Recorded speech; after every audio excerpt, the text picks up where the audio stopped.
प्यारे साथियों, जैसे कि आपको मैंने बता दिया कि जो आपकी साइंस की सीरीज चल रही है वो आपकी कंटिन्यू चल रही है। हमारे 5 पार्ट हो चुके हैं। आज हमारा पार्ट रहने वाला है 6, यानी कि पार्ट नंबर हमारा 6 रहने वाला है। और इस पार्ट के अंदर आपको 30 क्वेश्चंस करवाए जाएंगे। प्रत्येक पार्ट के अंदर आपको 30 साइंस के इंपोर्टेंट क्वेश्चंस करवाए जा रहे हैं, जो कि आपके रेलवे आरआरबी ग्रुप डी परीक्षाओं की दृष्टि से आप सभी लोगों के लिए बहुत ही बेहतरीन क्वेश्चनों की क्लास रहने वाली है। और आपको इस क्लास को शेयर भी करते रहना है। ठीक ठीक है। अगर आपको हमारी इस क्लास के अंदर किसी भी क्वेश्चंस में अगर आपको जो भी डाउट्स लगे तो उस डाउट्स को आप हमें कमेंट के माध्यम से कमेंट कीजिए, जिससे आपके जो भी डाउट्स होंगे सभी के सभी आपके यहाँ पे क्लियर कर दिए जाएंगे। ठीक है, तो चलिए क्लास को हम कंटिन्यू करते हैं। तो देखिए, आज का जो हमारा फर्स्ट क्वेश्चन है वो आप सभी लोगों के मध्य में क्या रहने वाला है। तो फर्स्ट क्वेश्चन पर हम एक बार डिस्कस कर लेते हैं। देखिए, फर्स्ट क्वेश्चन हमारा, मेरुदंड में कितनी जोड़ी तंत्रिका निकलती है। तो हमसे क्वेश्चन में पूछा है कि मेरुदंड में कितनी जोड़ी तंत्रिका निकलती है। तो कितनी निकलती है, तो ये आपकी निकलती है 31, यानी कि आपकी 31 जोड़ी।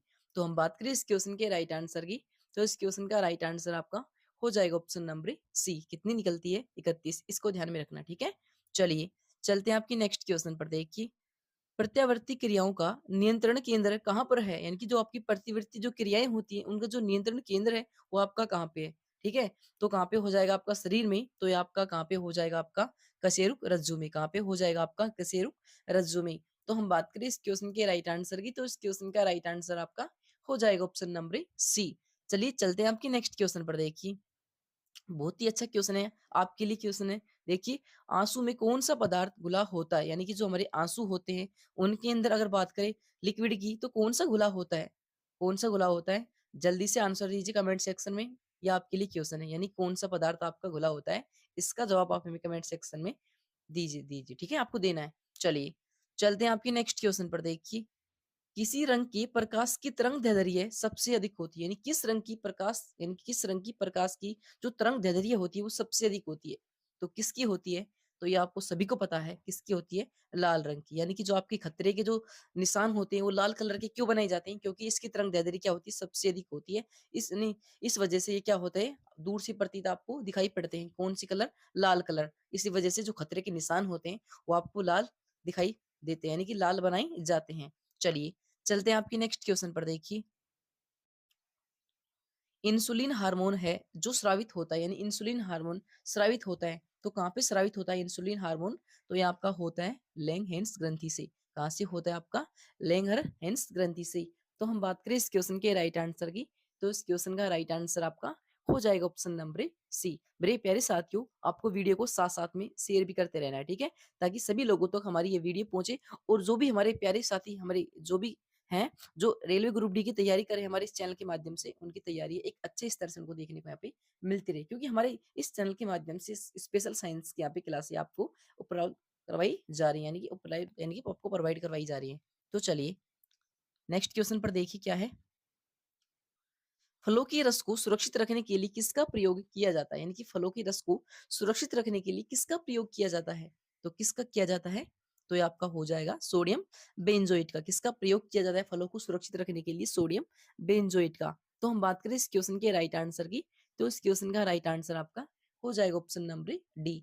चलिए चलते हैं आपके नेक्स्ट क्वेश्चन पर। देखिए, आंसू में कौन सा पदार्थ घुला होता है। फिर से आपका क्वेश्चन आ गया कि आंसू में कौन सा पदार्थ है जो आपका घुला होता है। तो कौन सा घुला होता है, तो ये आपका हो जाएगा लाइसोजाइम एंजाइम। कौन सा हो जाएगा आपका, लाइसोजाइम एंजाइम। तो हम बात करें इस क्वेश्चन के राइट आंसर की, तो इस क्वेश्चन का राइट आंसर आपका हो जाएगा ऑप्शन नंबर बी। चलिए चलते हैं आपके नेक्स्ट क्वेश्चन पर। देखिए, एंजाइम होते हैं, यानी कि जो आपके एंजाइम होते हैं वो क्या होते हैं, तो क्या होते हैं आपके एंजाइम, तो ये आपके होते हैं प्रोटीन, यानी कि एक प्रकार से आपके क्या होते हैं, प्रोटीन। तो हम बात करें इस क्वेश्चन के राइट आंसर की, तो इस क्वेश्चन का राइट आंसर आपका हो जाएगा ऑप्शन नंबर बी। चलिए चलते हैं आपके नेक्स्ट क्वेश्चन पर। देखिए, खाने वाले सामान्य नमक का रासायनिक नाम क्या है, यानी कि खाने वाला नमक जिसका हम यूज करते हैं उसका साधारण नाम क्या है। तो सभी को पता है आपका NaCl। क्या हो जाएगा आपका NaCl, यानी कि सोडियम क्लोराइड।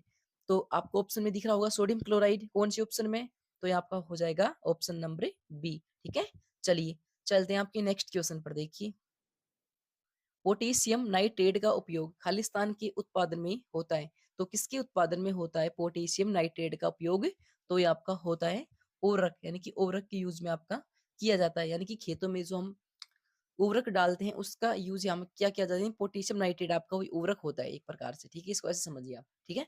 चलिए चलते हैं आपके नेक्स्ट क्वेश्चन पर। देखिए समुद्र के पानी से कौन सी धातु निकाली जाती है, हमसे क्वेश्चन में पूछ लिया, बहुत ही अच्छा क्वेश्चन आपसे पूछ लिया कि समुद्र के पानी से कौन सी धातु निकाली जाती है, कौन सी निकाली जाती है समुद्र के पानी से, तो ये आपकी मैग्नीशियम आपकी निकाली जाती है। तो हम बात करें इस क्वेश्चन के राइट आंसर की, तो इस क्वेश्चन का राइट आंसर आपका हो जाएगा ऑप्शन नंबर बी। कौन सी धातु निकाली जाती है आपकी, मैग्नीशियम। चलिए चलते हैं आपकी नेक्स्ट क्वेश्चन पर। देखिए अति मुलायम खनिज टाल्फ सोप स्टोन मुख्यतः है, तो क्या हो जाएगा, तो ये आपका हो जाएगा मैग्नीशियम सिलिकेट। क्या हो जाएगा आपका, मैग्नीशियम सिलिकेट।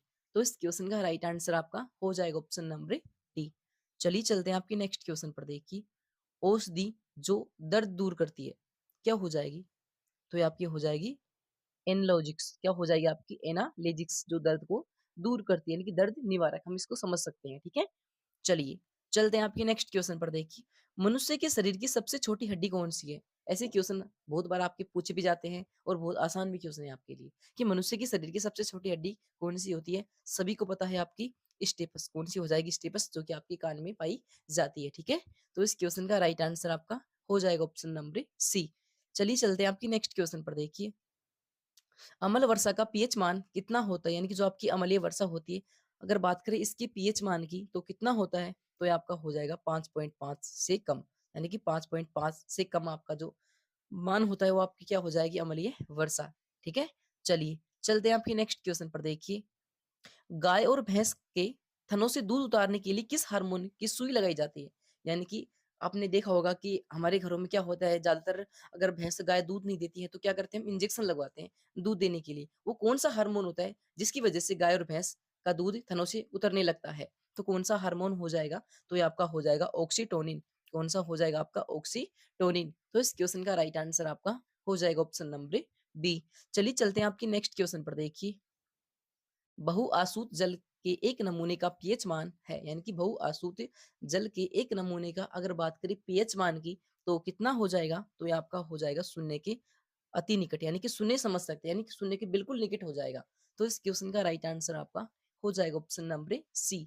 चलिए चलते हैं आपकी नेक्स्ट क्वेश्चन पर। देखिए रक्तदाब का नियंत्रण केंद्र करता है, तो कौन करता है, तो ये आपका हो जाएगा अधिवक्र। कौन करता है आपका, अधिवक्र। तो इस क्वेश्चन का राइट आंसर आपका हो जाएगा ऑप्शन नंबर ए। साथियों वीडियो को आप साथ साथ में शेयर भी करते रहिए, ठीक है।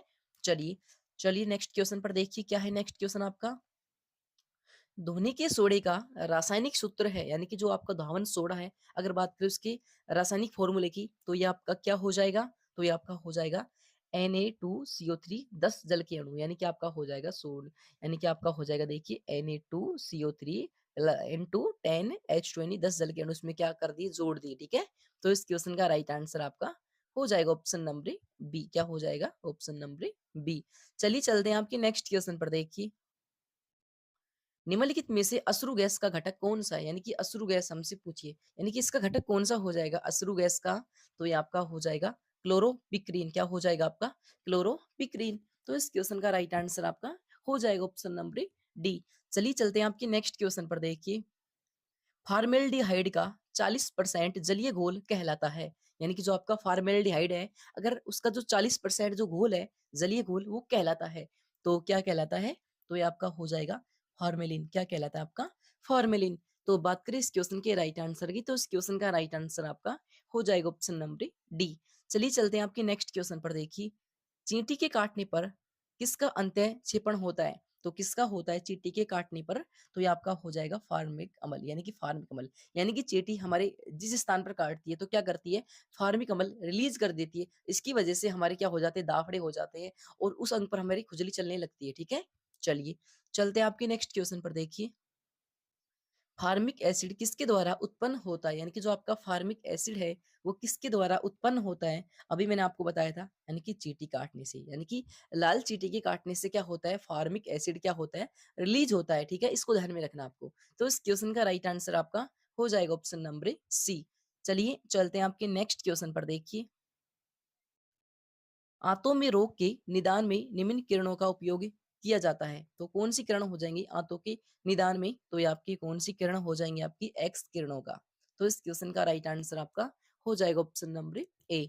चलिए चलते हैं आपकी नेक्स्ट क्वेश्चन पर। देखिए, प्रयोगशाला में सर्वप्रथम डीएनए का संश्लेषण किया था। तो अगर बात करें प्रयोगशाला में सबसे पहले डीएनए का संश्लेषण किया था, तो किसने किया था आपका ये?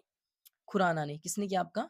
खुराना ने। तो इस क्वेश्चन का राइट आंसर आपका हो जाएगा ऑप्शन नंबर बी। चलिए चलते हैं आपकी नेक्स्ट क्वेश्चन पर। देखिए, निम्नलिखित में से किससे एथेनोइक एसिड होता है, यानी निम्नलिखित में से किसमें एथेनोइक एसिड होता है? तो किसमें होता है, इनमें से हमको बताना है, ठीक है। तो किन में होता है? तो ये आपका होता है सफेद सिरके में। किसमें होता है आपका? सफेद सिरके में। क्या होता है आपका? Ethanoic acid. तो इस क्वेश्चन का राइट आंसर आपका हो जाएगा ऑप्शन नंबर सी। चलिए चलते हैं आपके नेक्स्ट क्वेश्चन पर। देखिए, सिरके का रासायनिक नाम क्या है? तो क्या हो जाएगा सिरके का रासायनिक नाम? तो ये आपका हो जाएगा एसिटिक अम्ल। क्या हो जाएगा आपका? एसिटिक अम्ल। तो इस क्वेश्चन का राइट आंसर आपका हो जाएगा ऑप्शन नंबर बी। चलिए नेक्स्ट क्वेश्चन की तरफ देखिए, सिरके में निम्नलिखित में से क्या पाया जाता है? तो क्या पाया जाता है? अब ये मैंने आपको बताया था। तो ये आपका हो जाएगा एसिटिक अम्ल। क्या हो जाएगा आपका? एसिटिक अम्ल।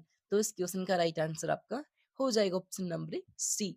चलिए चलते हैं आपकी नेक्स्ट क्वेश्चन पर। देखिए, पुरुष जीन संगठन होता है, यानी कि पुरुष जीन का जो संगठन होता है वो किस प्रकार से होता है? तो देखिए, तो ये आपका होता है एक्स वाई प्रकार से, यानी कि एक्स वाई प्रकार से। अगर हमसे बात की जाए महिलाओं में, तो ये आपका हो जाएगा एक्स एक्स, ठीक है। महिलाओं में एक्स एक्स। अगर बात करें पुरुषों में, तो ये आपका हो जाएगा एक्स वाई, ठीक है। देखिए आपका आखिरी क्वेश्चन क्या है। देखिए, विनेगर किससे बना है, यानी विनेगर किससे बना है? तो किससे बना है? तो ये आपका बना है किससे? एसिडिक एसिड से। किससे बना है आपका? एसिटिक एसिड से। तो इस क्वेश्चन का राइट आंसर आपका हो जाएगा ऑप्शन नंबर बी। तो मेरे प्यारे साथियों, ये थे आपके साइंस के कुछ इंपॉर्टेंट क्वेश्चनों की क्लास, जो कि आपकी इस वीडियो में कंप्लीट हो चुकी है। आई होप आपको जो भी यहाँ पे क्वेश्चंस करवाए हों वो आपको समझ में आए होंगे। अगर आपको ये क्लास हमारी अच्छी लगी हो, तो इस क्लास को आपको लोगों में शेयर करना है, ताकि सभी साथी हमारे जो रेलवे ग्रुप डी की तैयारी कर रहे हैं, तो उनकी तैयारी एक अच्छे स्तर से, एक अच्छे तरीके से उनको देखने को यहाँ पे मिलती रहे, ठीक है। तो हम मिलते हैं किसी नेक्स्ट किसी अन्य क्लास में। सब तक के लिए जय हिंद, जय भारत।